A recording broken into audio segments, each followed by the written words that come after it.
The elements within this paper go like this. The introduction grabs the audience's attention, right? The summary takes the whole and reduces it down to about 5 sentences.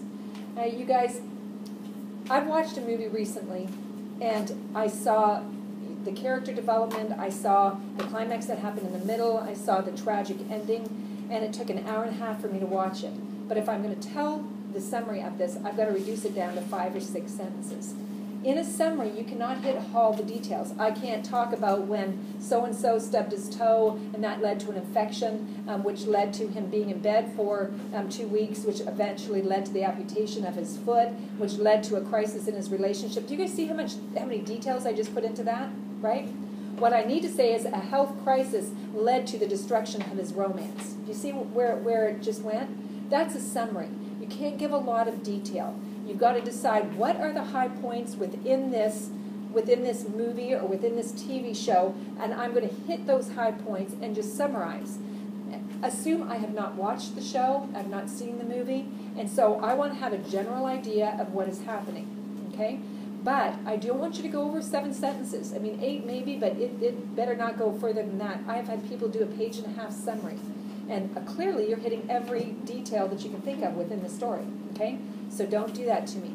Now, you've got that critique, and you have that summary. Then the next detail that you're going to be doing is that analysis. You guys, an analysis is picking apart. It's examining it from different perspectives. You're examining it from 2. Now, I can do it from the box office blockbuster that it was, from the dramatic introduction of the characters, to the setting, believable setting, to the difficult plot line, to the romantic theme turned tragedy, to surprise ending. I mean, you know, there are 6, 7, 8, 9 things I could examine within this. I'm not making you guys do that. I'm making you choose 2. You're going to analyze 2 of those things, okay?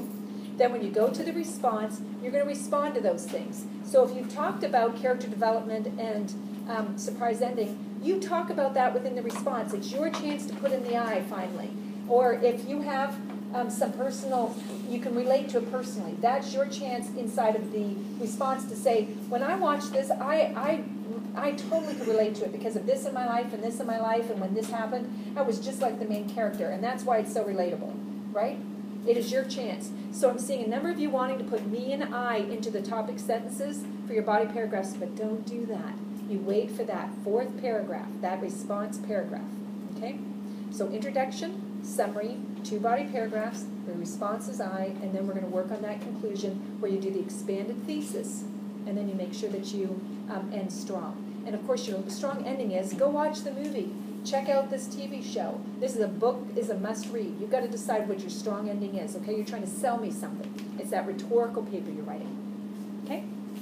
You did post a